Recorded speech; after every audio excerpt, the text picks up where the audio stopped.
Hello दोस्तों, welcome to my channel civil service mania. आज हम पढ़ने वाले हैं medieval history of India lecture number 40।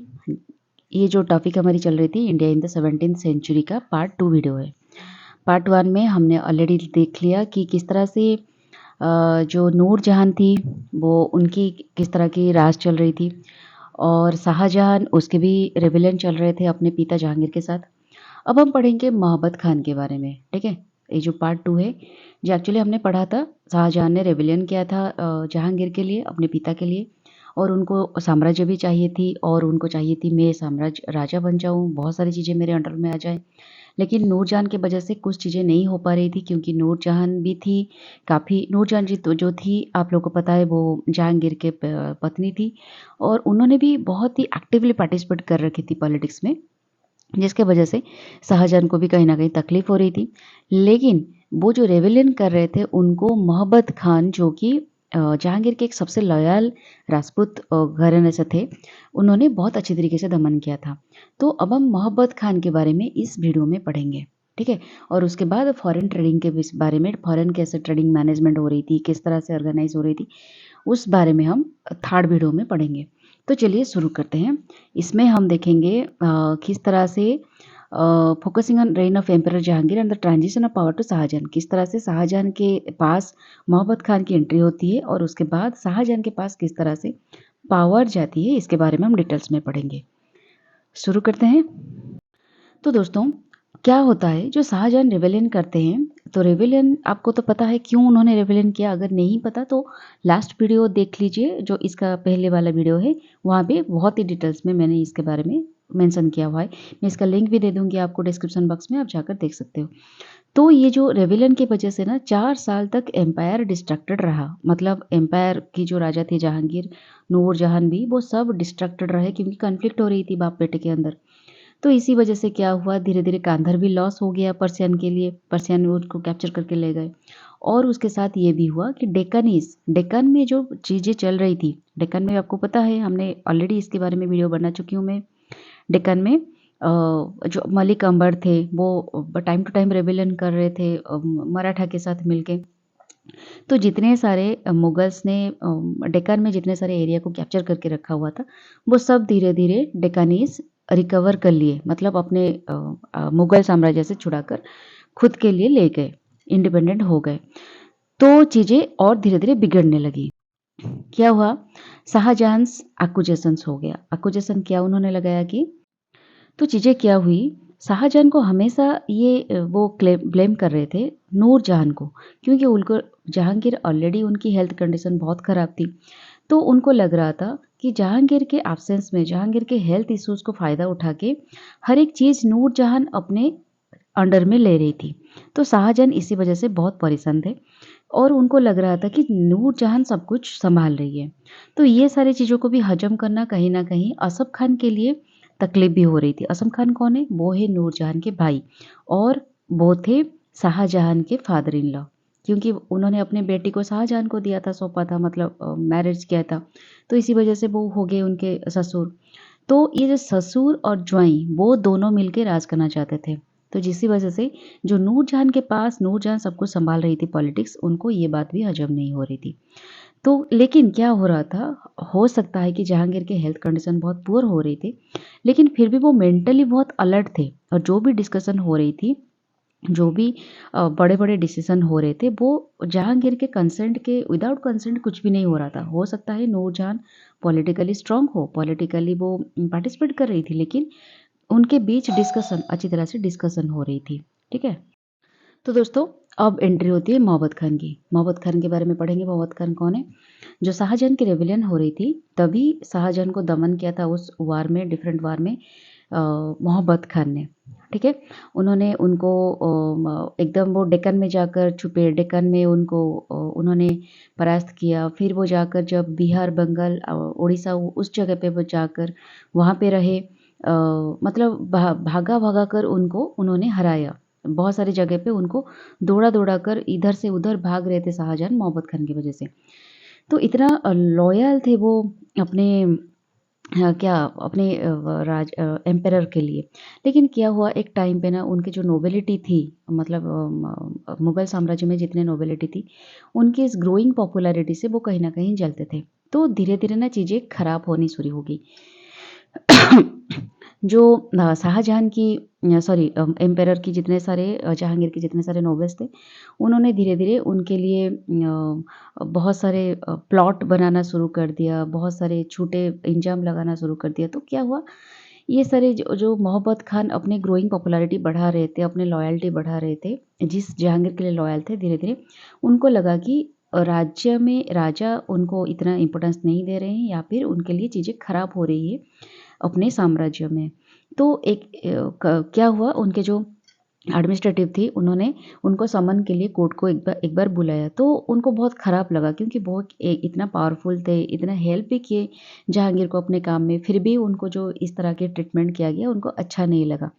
तो ये जो चीज़ों के लिए उन्होंने अपने पावर को बढ़ानी चाहा। तो उन्होंने कहा कि उनका ये डिसीज़न था कि मैं अपने पावर को बढ़ाऊँगा। तो इसी वजह से वो एक अपॉर्च्युनिटी लेकर क्या हुआ रहा था, एक बार जहांगीर और उनके जो बेगम थे नूरजहाँ, वो कहीं जा रहे थे, झेलम रिवर को क्रॉस करके काबुल की तरफ बढ़ रहे थे। तो तभी क्या हुआ, मोहब्बत खान ने इस अपॉर्च्युनिटी का फ़ायदा उठाते हुए अपने कुछ दोस्तों के साथ, राजपूत बड़ी के साथ, उन्होंने एम्परर को सीज कर लिया। मतलब राजा को बंदी बना लिया और उनकी पत्नी को भी बंदी बना लिया।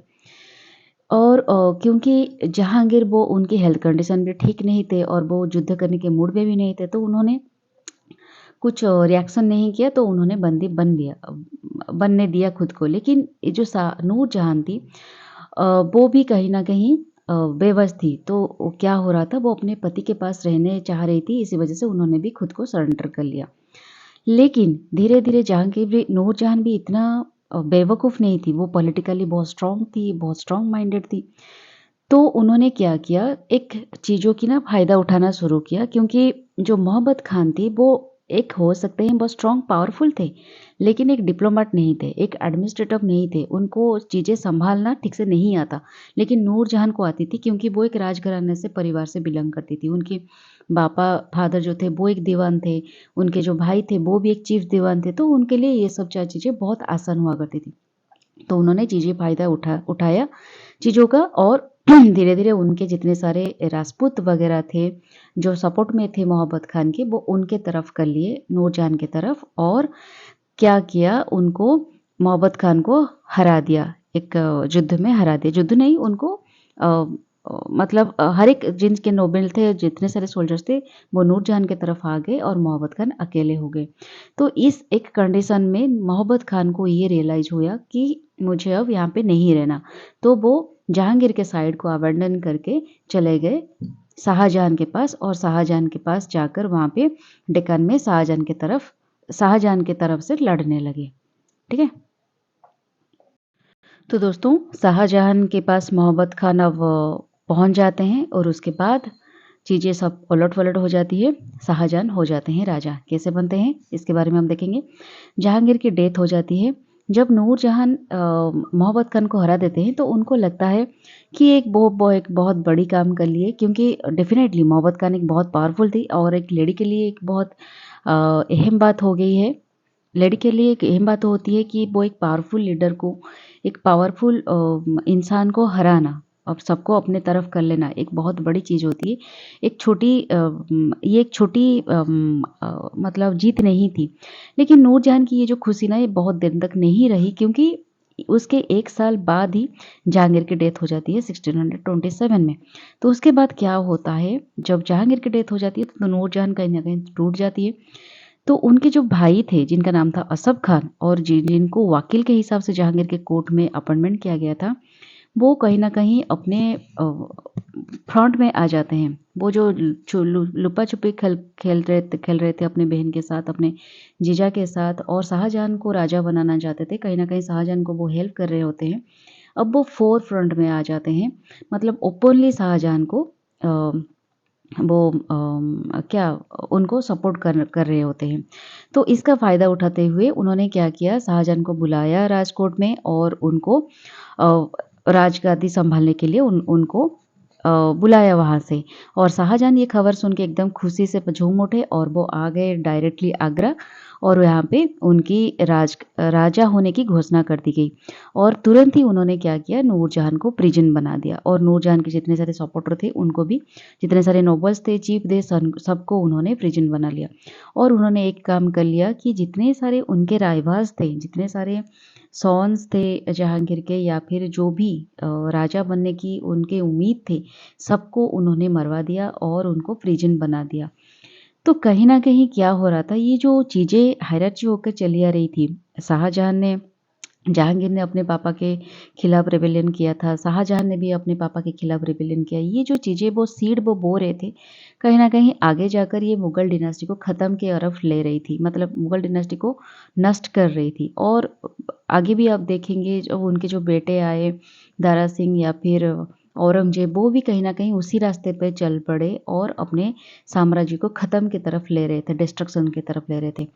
तो उन्होंने जो नूरजहां को प्रिजन करके बना के रखा हुआ था, उन्होंने ये नहीं सोचा कि उनको मार देंगे या फिर क्या करेंगे। एक टाइम के बाद उन्होंने क्या किया, उनको रिलीव कर दिया और उनको उनके साथ कुछ एग्रीमेंट वगैरह कर लिया, कुछ भी मतलब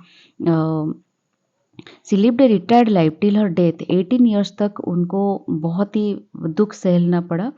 और उनके साथ मतलब क्या कुछ उन्होंने एग्रीमेंट कर लिया शाहजहां ने कि कुछ ट्रेजरी वगैरह कुछ ले जाओ या फिर धन संपत्ति लेकर तुम अपनी ज़िंदगी जिस तरह से जीना चाहते हो जी सकते हो। तो लेकिन उनको पॉलिटिक्स और राजकार्य से दूर रखा।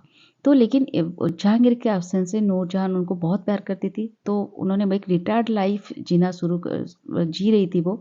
18 ईयर के बाद, जहांगीर की मौत के 18 ईयर के बाद उनका डेथ होती है और डेथ के बाद उनको लाहौर में वहाँ पे बरी किया जाता है।